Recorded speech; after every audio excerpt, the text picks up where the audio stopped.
In the corporate world, there's a specific type of shark that only bites when it thinks you're defenseless. His name was Marcus Thorne, the new efficiency officer at Global Logistics. Marcus didn't walk, he prowled.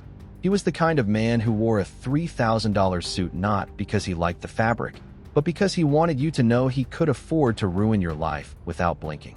He walked into the boardroom with a red pen, a cold espresso, and a list of departments to liquidate. I was at the top of that list.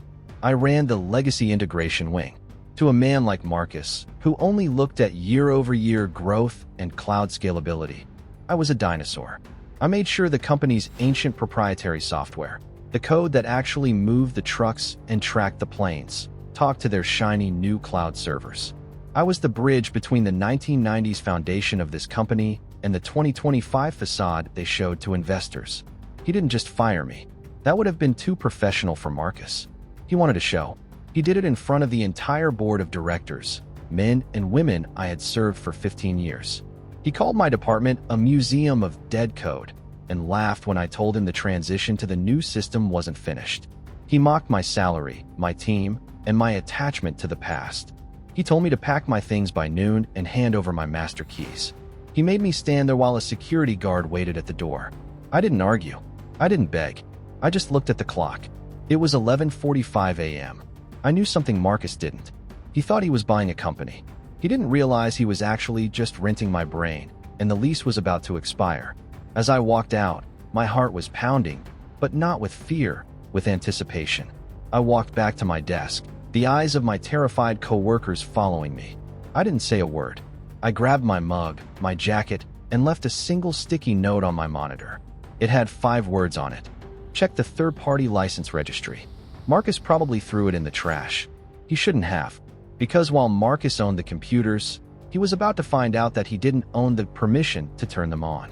By 2 p.m., the Museum of Dead Code did something Marcus's $10 million cloud system couldn't handle, and it started with a single, terrifying red box on every screen in the building. Let's go back 10 years. This is where the forensic part of the story begins. When Global Logistics started, they used a very specific database kernel. It was the DNA of the company. Over the decades, that kernel was buried under layers of new software, fancy user interfaces, and mobile apps. To the new guys, it was invisible. To me, it was everything. 10 years ago, the original tech startup that developed that kernel went bankrupt. The rights were up for sale. Global Logistics was too cheap to buy them, thinking they had a permanent usage right. I knew better. I read the original 1998 contract. The usage right was tied to the existence of the original company. Once they folded, the rights were up for grabs. I bought them. Not as an employee, I did it legally, through my own private LLC, Legacy Guard Systems. I spent my entire inheritance on those rights. For a decade, I licensed that code back to Global Logistics for exactly $1 a year. It was a goodwill agreement I signed with the previous CEO, a man of honor who has since passed away. That agreement had one very specific, very forensic clause. The license is non-transferable and terminates immediately upon the departure of the lead integration officer. I was that officer, and Marcus had just escorted me out of the building. At exactly 2:15 p.m., I was sitting in the Blue Bean coffee shop across the street. I had my laptop open, but I wasn't working. I was watching the building. Suddenly, the lights on the 4th floor, the IT floor, started flickering.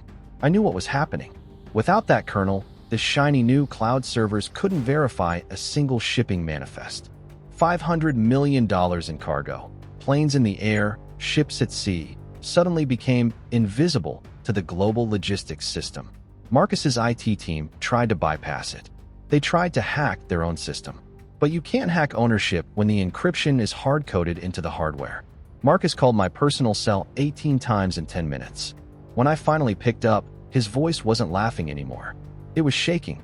"Alex, we have a system glitch," Marcus stammered when I finally answered on the 19th ring. I took a slow sip of my latte and told him it wasn't a glitch. I explained the Legacy Guard LLC contract. I explained that Global Logistics was currently committing federal copyright infringement, a felony, for every second that database stayed active without a valid license. He tried to bully me again. He threatened to have me arrested for sabotage.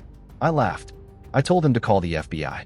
I'd love to show them the ownership titles, I said. And I'd love to show them how your efficiency just cost this company its legal right to operate. The silence on the other end of the line was the most satisfying sound I've ever heard. I told him the new licensing fee to restore the dead code was no longer $1 a year. It was now $2 million upfront for a 12-month lease, plus a seat on the board of directors with full veto power over efficiency operations. He screamed. He called me a thief. I told him he was losing $100,000 in shipping penalties every 60 seconds. I hung up. I watched the company's stock price on my phone. It was in freefall. 2 hours later, the chairman of the board, the man who watched Marcus humiliate me, called me himself. He didn't want Marcus on the line. He had an offer that would change the company's power structure forever. The board didn't just pay the $2 million. They realized Marcus Thorne was a liability. They fired him for gross negligence before the sun went down. They brought me back, but not to my old desk. They bought Legacy Guard LLC for a staggering 8-figure sum and appointed me Chief Technology Officer. Now, Marcus is looking for work, and I'm the one sitting at the head of the table. Arrogance is expensive. Documentation is priceless. Welcome to the archive. Subscribe to my channel for more cases. I upload every day to ensure justice is always served.